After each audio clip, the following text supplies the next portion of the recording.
Ayan, so ito kapatid sa nanay ni Saber sa Alphonse, yung ating kalbayog finisher. Ayan o, ito bis na, tapos yung itsura niya is tingin ko kondisyon na. Kaya lang si Saber kasi is blue bar. So ito kapatid lang sa nanay, pero yung tatay nito is yung Viberman naman natin. Good day mga ka-EA, so for today's video, eto nga, so nandito na si Golden Year sa ating Flyers Slope, no? So tatangkain natin na pabatche rin to. Pero hindi naman ako ganun talaga kagigil na pabatche rin siya, no? Basta kung sakaling makakuha na agad tayo ng pamares sa kanya, ikakasa natin siya. Pero dapat maganda yung kondisyon niya. So ang update, eto yung ating training box at magpo-force fly tayo mga ka-EA sa open area.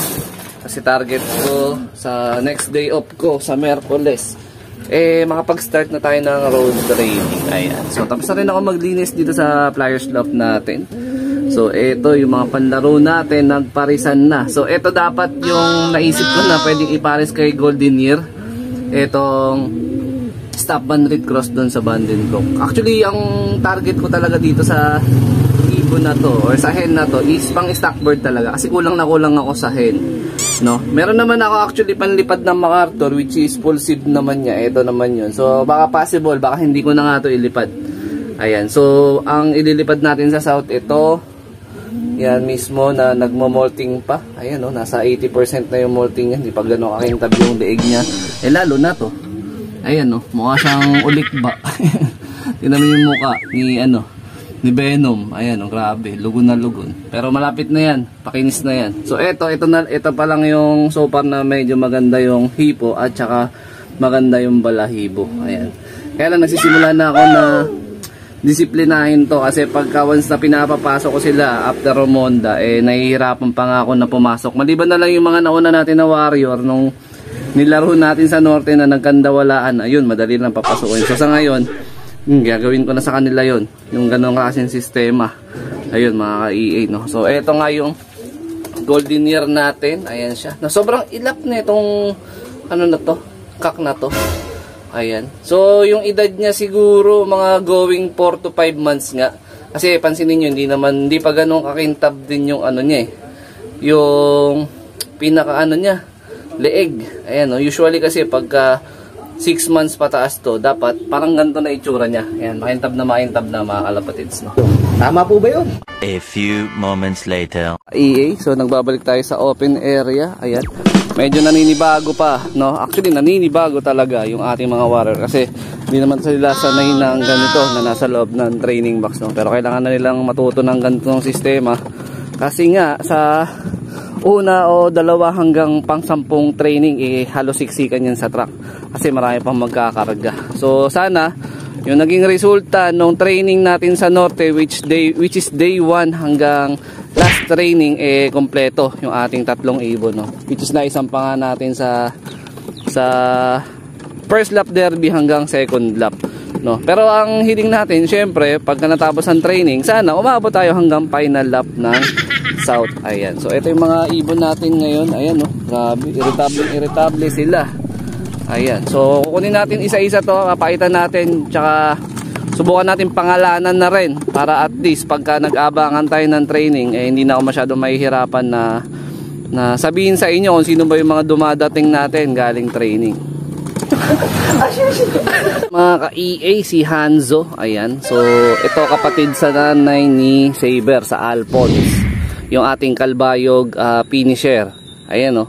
Ito bis na, tapos yung itsura niya is tingin ko kondisyon na.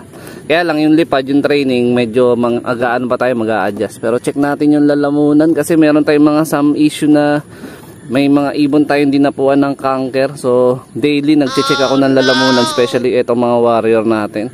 Ayun yung pinaka-eyes na yun na mga kalapatids. Ayan, pakaganda. Hawig na hawig siya ni Saber. Kaya lang si Saber kasi is blue bar. So ito kapatid lang sa nanay. Pero yung tatay nito is yung Viberman naman natin. Ayan, so yun, no? Isa-isa lang muna tayo magbibitaw ngayon. Sige, mag-raging ka muna dyan. Solo flight. Ito naman mga ka-EA, yung sinuksok sa atin ni Sir Dennis Palma, which is yung kanyang polong na bloodline sa loop niya. So ito is yung history ng mga parents, lolo, is mga Katbalogan, daybird. Ayan.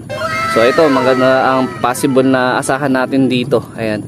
Hindi ganoon kaklaro yung eye sign niya, pero hindi naman ako nagbe-base sa eye sign. Tapos kung sa katawan tsaka sa balahibo, ayan. Halos kondisyon na rin to mga ka-EA. Oh. Ayan, medyo malikot lang yung Ito kapares na rin agad to ni Hanso, pinaresa niya. Ito, wala pa akong maisip na pangalan eh. Pero medyo may kakaiba yung dito niya. May parang may pagkapuyo siya sa may dibdib. Pwede siguro puyo na lang, no? Miss Puyo. Ayan, si Miss Puyo, ayan, no? Kakaiba talaga yung dibdib niya. Hindi na talaga siya umayos. Lagi magulo yung dibdib niya. Ayan. So eto, naka-MacArthur natin. Yung una pinakita rin natin, naka-MacArthur din natin yan. So sana umabot tayo hanggang MacArthur. Ayan. Alright. Ano yung kasama niya? Yung asawa niya, si Hanso. Lipad-lipad na eh. Ayan, oh. Ikot-ikot na siya. Tama po ba yun? Ito naman, mga kalapatid, si Venom. Yan, tinawag ko siyang Venom. Pero yung bloodline nito, African Black Eagle na nakakross doon kay Alaska, na Stop Band Red Cross Vandenbroek. Ayan. Si Alaska na ilaro natin ng South, first lap lang. Hindi na natin sinunod na nilaro ng second lap kasi nga nawala sa kondisyon, nag-itlog. So ginawa ko ng pag-uwi, ginawa ko ng breeder. No, ayan. So ito, nagmulugon-lugon pa siya. Siguro by second week na November, okay na itsura nito, makinis na. Ayan, maganda na rin yung hipo ng katawan niya. Ayan, buka na rin yung dibdib niya. Kawalan ko na, naiirita kasi baka masakit yung katawan niya. Kawawa naman. Ayan na sila. Naman is yung full sibling ni Alaska na ang kursonada kong gawin dito dapat is future breeder. Ayan, so sabi ko, naisip ko nung nakaraang vlog, baka ilaro na lang natin. Pero baka breeder na nga lang siguro, no. Pero sasama ko rin siya sa sa Tostos, sa pinaka road training. So yan, Milky Bar, Stop Band Red Cross Vandenbroek. Yan, napakaganda ng kulay niya. Pinarisan din to ni ni Venom. Ayun, no. Ayan na siya. Malipad na. So itong huli, mga ka-EA, full sibling din nun. Ang pinakita ko sa inyo. So ito ang kaibahan, naka-MacArthur band natin to. Ayan, naka-MacArthur to. Ayan, medyo nabugbog agad siya sa yung talukap ng mata niya. Ganda na rin hipo nito. Pa-molt na rin, patapos na rin mag-molt. Ayan, halos magkapares ng kulay ngayon. Kasi nga, full sibling sila nun. Ayan. Possible hen din to. Ayan. Lahat ng mga naka-MacArthur band natin is makaabot tayo ng MacArthur. Kasi, syempre, di ba?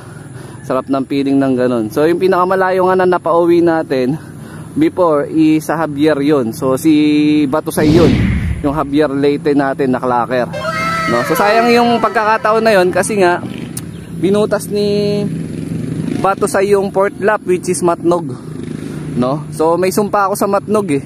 Kumbaga kay Batusay pa lang, cut off siya nun, late siya ng mga 20 minutes. Tapos naman dito kay Saber, nung nilapad ko siya sa South, nag-see you tomorrow siya ng Matnog, pero naikargan ko na ng Kalbayog. Nakauwi ng Kalbayog, finisher lang. Tapos nilaro na naman natin ng ng summer na na-divert ng South. Ayun, mga kalapatids.